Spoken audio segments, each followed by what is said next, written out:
in 2018. And with that being said, welcome to NFL Total Access, presented by Mercedes-Benz. Here with Maurice Jones-Drew and Willie McGinnis. I'm Cole Wright, and Wildcard Weekend certainly got started with a bang, and that second season officially underway. So let's not waste any time. Let's get to those Dallas Cowboys hosting the Seattle Seahawks. Highlights down with the stars at night.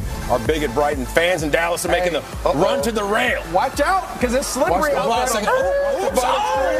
my goodness gracious sakes alive. Oh, she will get a rail seat. Yeah. No question. She didn't read her John Wooden Pyramid of Success, but Dak Prescott, Russell Wilson, they were all ready to play. So was Zeke Elliott, the Cowboys' second playoff appearance in 3 years. No and Zeke, no chance. Red hot. I tell him every time. Right here. 41-yard pickup. Call him Mr. Fahrenheit because he is running. Cowboys first and 10 at the 25. Then 4 plays later, Michael Gallup. You know what this kind of throw is? This is just throw it to the spot. The receiver has to get there. But listen, it's a dime. That was a great spot, and he missed on the play on the pass before that. Exactly. So having the confidence to come back to it. Yeah, had Shaquille Griffin draped all over him, but the Cowboys up 10-6. Now 3 seconds left, and it's Seabass. That's right. Sebastian Janikowski pushes this one. It was from 57 yards away. Oh, Father Time undefeated, and we know that. Yeah, that's not good. A thigh injury. Janikowski would not return, was later on the sideline, the street closed, and that would be somewhat of a problem because the punter, Michael Dixon, he was trying to get things mixed up and did not look great. And Russell Wilson said, hey, don't worry about this. We're going to put you in a perfect place to succeed. We're going to go for two every time is what he said. We told you that Sebastian was in street clothes right there. Yeah. Didn't look good. Pete Carroll chewing that gum, making sure he gets every ounce of flavor out of that one. So when it comes to fourth down conversions, 4th and 6, Russell Wilson spreading it around. Throw it to a spot. Throwing one of the best deep balls in the league right now, Willie. Absolutely, man. There's nobody on the move or in the pocket is more precise or accurate than Russell Wilson. Yeah, first down at the 17. And 5 plays later, Russell Wilson saying, I can do this all by myself, guys. They ran the ball effectively time and time again, and what do? When everybody keys on the running back, MJD? You pull it. And they go for 2, making it look good right there. Mike Davis, crossing T's, dotting I's. Yeah, we're all everybody's all keying right now. Yeah. They were grinning, so they were in at that point. Seahawks up 14-10. Now 4th and final. Dak and Amari Cooper playing a little pitch and catch here, MJD. Hey, listen, I don't understand why they didn't go back to this more and more. This is the dagger concept. You have a seam by the tight end, a flat route by number 2, and Amari Cooper on the deep end. They can't cover it. Zone. That's a bad defense for that. Like, get out of the zone. Down, allowed Zeke to do what he does. Zeke from 1 yard away pushes that one in. So Cowboys back in front by a 3 spot. Later in the 4th, Dak to Michael Gallup. I don't know if that's PI, but that's not even close. My play cousin KJ Wright called for pass interference. That was a great play cousin. That's your god brother. Cousin. Exactly. Okay. First down, Dallas. Pete Carroll not feeling that one. Definitely PI. Beat him up. That one connect with Cole Beasley, but the laundry would come out, fellas. Pass interference on Justin Coleman. First down, Dallas. So Pete Carroll, once again, salty. 3 plays later. Stay outside. He tried, but you got to stay outside, man. And that stiff arm. 17-yard Stay jump. outside.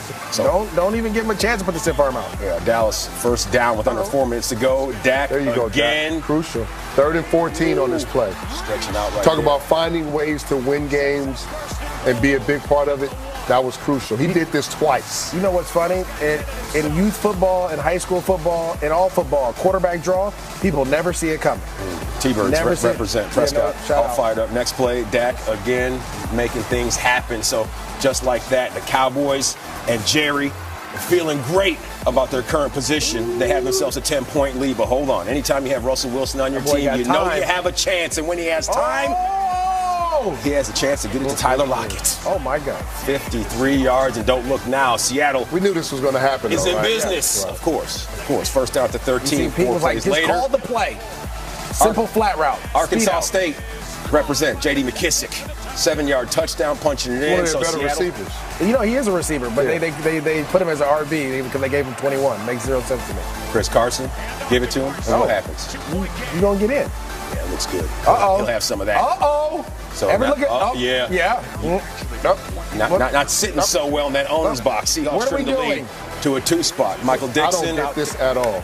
What was the plan? Isn't there a big difference between 10 and 33, 34 yards? I don't know. I'm no mathematician, but that was not an onside kick.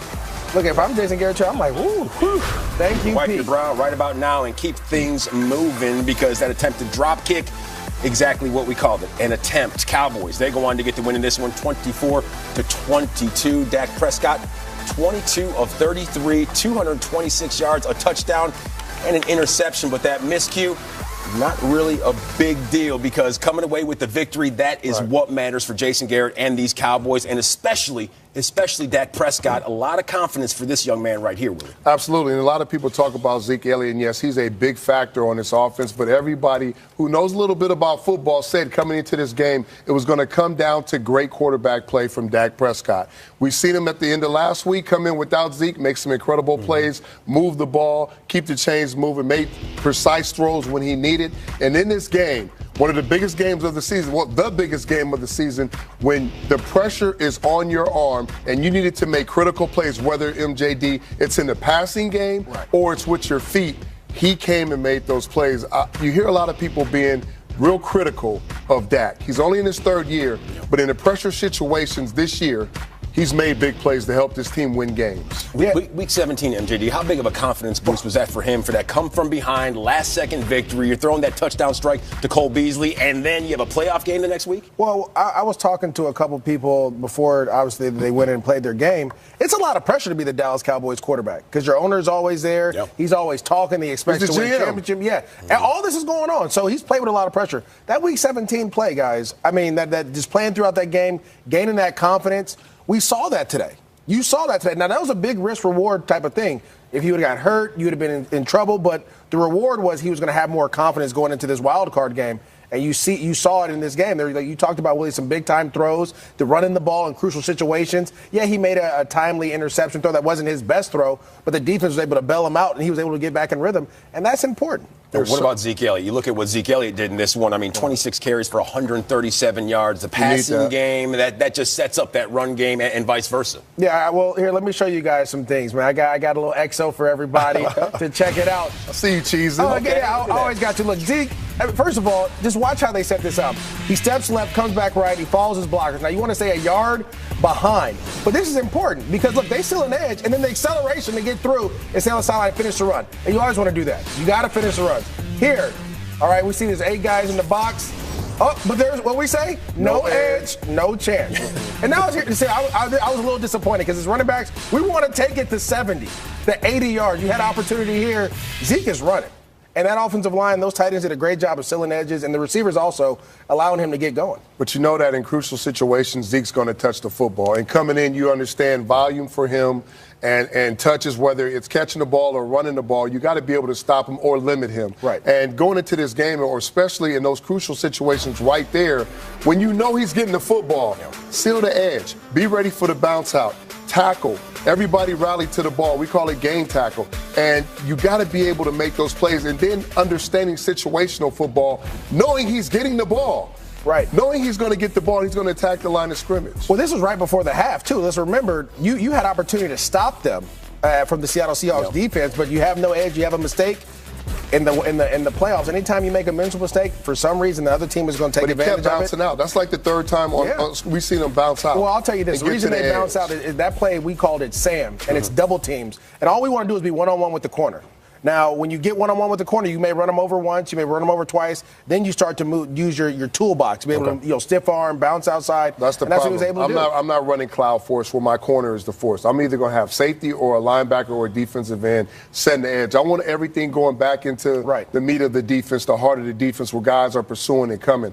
I'm not giving you a soft edge with a smaller guy, which I know probably he can outrun and outmuscle to get to the edge. I'm not doing that. So in play calling and looking at it from a defensive perspective, I'm changing things.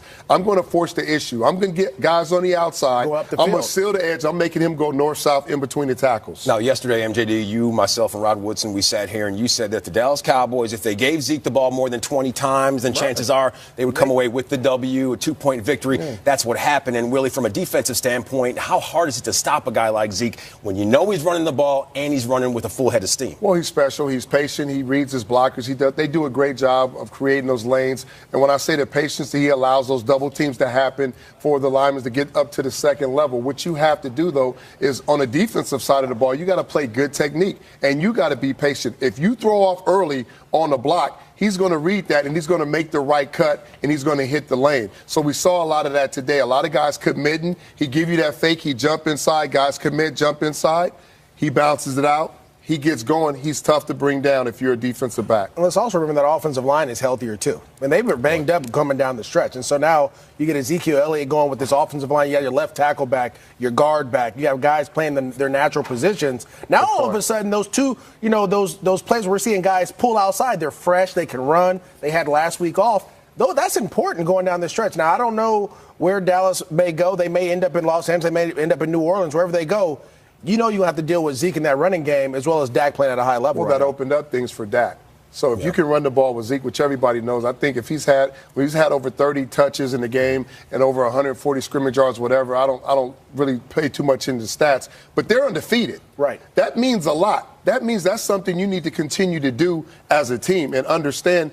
That opens up other things for not only Dak pulling the ball and running like we've seen today, and it opens up things for guys down the field for Amari Cooper. Mm-hmm. Cooper didn't open up things for Zeke. Mm-hmm. Zeke opened up things for the receivers. There you have it. So 26 carries for Ezekiel Elliott, resulting in a 2-point Dallas Cowboys win. They are now moving on to the divisional round, and they're looking to ride that wave of momentum. Speaking of momentum, Andrew Luck had plenty of it as soon as the Colts jumped off the bus.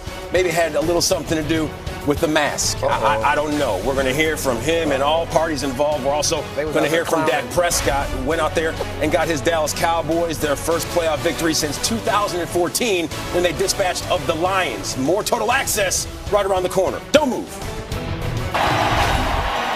The roar of the postseason. It has arrived.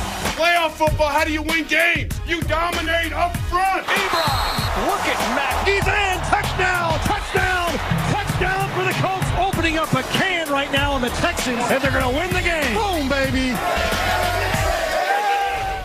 So these are two red-hot teams going at it here tonight.